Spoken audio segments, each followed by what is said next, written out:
udah ada lensa cinema budget dari Sirui Nightwalker Cineline Series. Yang ada di depan gue ini ada 3 lensa. Jadi 24 mm, 35 mm, dan 55 mm.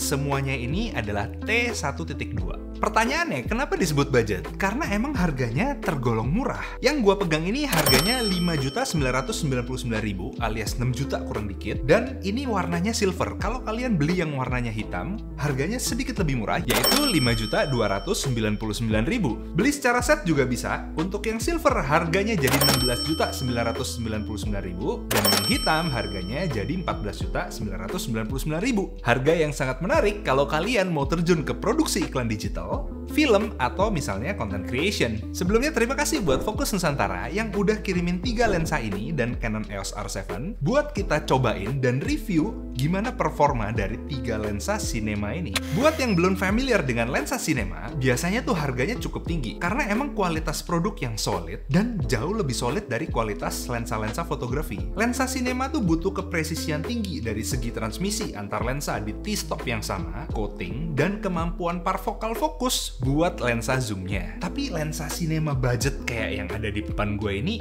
punya kualitas kayak gimana sih? Mari kita bedah. Yang pertama, lensa ini ditujuin buat sensor Super 35 atau APS-C kamera yang punya ukuran sensor cukup mirip. Jadi dia tersedia buat Sony E-mount, Fujifilm X-mount, Canon RF mount, dan Micro Four Thirds. Dari segi build quality menurut gue ini cukup solid. Jadi housingnya ini udah full metal, feel-nya solid banget, dan bobotnya sekitar 500-an gram untuk setiap lensanya. Nggak persis 500 gram ya, mungkin 500-an lebih dikit, tapi kurang lebih ada di range 500-an gram. Dan sebenarnya dia bukan termasuk lensa yang enteng banget gitu, tapi kalau dibandingin dengan Cinelens yang pernah gue pegang, ini sih termasuk jauh lebih enteng. Experience makainya tuh juga enak banget, dan yang gue juga notice panjang lensanya antara 3 biji ini semuanya cukup seragam. Berguna banget kalau misalnya kita pasang lensa ini di kamera yang udah di rigging, jadi gonta-ganti lensanya akan jauh lebih cepat tanpa perlu ngatur lagi posisi dari follow focus dan tetek bengeknya. Filter thread-nya juga sama di semua lensanya, jadi semuanya menggunakan filter thread 67 mm, dan ini adalah kualitas yang bagus yang kita harapkan dari sebuah lensa cinema. Fokus throw angle dari lensa Sirui Nightwalker ini sampai 270 derajat. Bahkan agak lebih sedikit dari 270 derajat di pengetesan gua. Ini feel-nya enak banget. Bahkan waktu rek fokus nih, kalau misalnya kita manual nggak pakai mode follow focus atau nggak pakai alat follow fokusnya dia, waktu kita manual puter begini, ini feel-nya enak banget dan beda banget kalau misalnya kalian follow fokus pakai lensa fotografi. Kalau lensa fotografi, kalau kalian puter fokusnya gini, tiba-tiba sepersekian detik itu fokusnya bisa meleset gitu, karena emang mekanismenya adalah by wire. Kalau yang ini kan mereka masih full mekanik, jadi emang feel-nya itu beda banget meskipun sama-sama dipakai manual fokus. Untuk minimal distance focus tergolong standar, jadi dia ada di 30, 40, dan 60 cm untuk lensa 24, 35, dan 55 mm-nya Sirui Nightwalker ini. Buat image quality, lensa ini tergolong tajam. Gak kayak lensa cinema pada umumnya yang di bukaan 1.2 atau di T12 biasanya agak soft. Lensa 35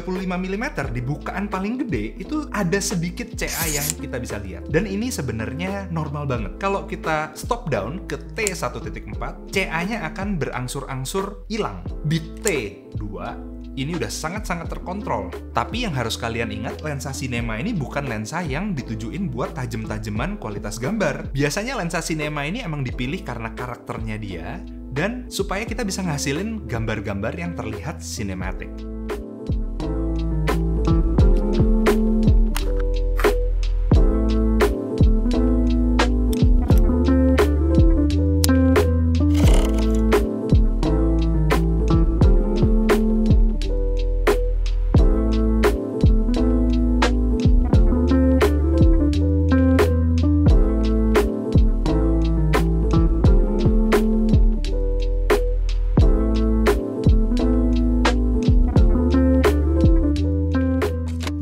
penjelasan gua, lensa yang focal length 55mm ini T1.2-nya agak sedikit soft. Apalagi kalau misalnya kita zoom sampai 50%. Tapi balik lagi, hal ini tuh sebenarnya cukup normal. Tapi in overall kalau misalnya kita pakai buat video dan nggak di pixel peeping, kualitas dari gambarnya ini tergolong cukup tajam. Apalagi kalau bukannya kita kecilin di T1.4, itu mulai ada improvement dari ketajamannya, dan di T2, kontras dan ketajamannya itu mantul. Gue juga notice rendering dari bokeh dari 3 lensa ini itu halus banget. Kayaknya berasa kayak gue pakai lensa full frame atau kamera full frame dengan lensa bukaan gede gitu ya.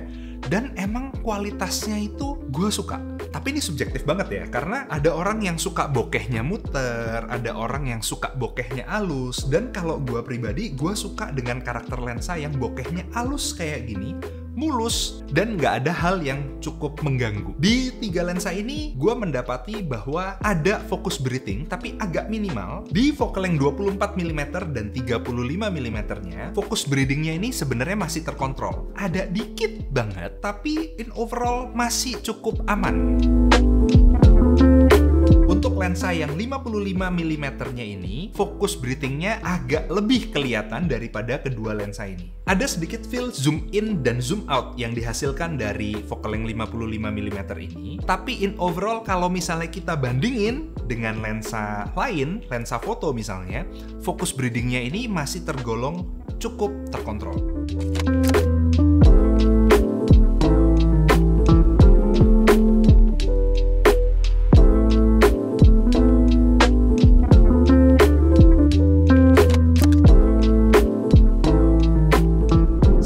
Yang gua notice dari ketiga lensa ini adalah dia punya sedikit perbedaan rendering warna antar ketiga lensanya. Biasanya lensa-lensa sinema itu punya karakter warna yang harusnya presisi atau dia nggak berubah antar satu focal length dan focal length berikutnya pada satu brand yang sama atau pada satu seri yang sama. Di 35mm dan 55mm, renderingnya ini cukup mirip warnanya, tapi di 24mm warnanya agak sedikit berubah. Dia agak sedikit lebih warm daripada kedua kakak dan adiknya ini. Lensa ini tuh asik banget. Feel-nya tuh enak. Track fokusnya juga halus. Kemudian kualitas gambarnya itu juga keren, bokehnya halus, terus kemudian CA-nya cukup terkontrol. Emang sedikit fokus breathing-nya ini sedikit ada nggak bener-bener smooth gitu ya, tapi bisa dipahami. Dan gue juga udah cobain di berbagai kondisi, bahkan editor gue juga udah cobain, Nai udah cobain lensa ini, dan dia juga suka banget lensa ini karena emang feel-nya tuh segitunya beda dengan kalau misalnya kita pakai lensa foto untuk rack focus. Belum lagi dengan T1.2-nya yang kalau misalnya kita hitung itu sekitar f1 sampai f1.1 yang menjadikan lensa ini adalah low light monster buat kamera APS-C. Feel digitalnya nggak terlalu keluar, dan di sini bikin gue suka banget dengan gambar yang dihasilkan dari lensa ini. Jadi kalau kalian main video, wedding, pre-wedding, terus kemudian kalian juga misalnya bikin konten cinematic, ini gue menyarankan lensa ini karena punya price to value yang sangat tinggi. Sekian dari gua Christo Chandra, dan ini adalah review dari lensa Sirui Nightwalker. Sampai ketemu di video berikutnya. Ciao!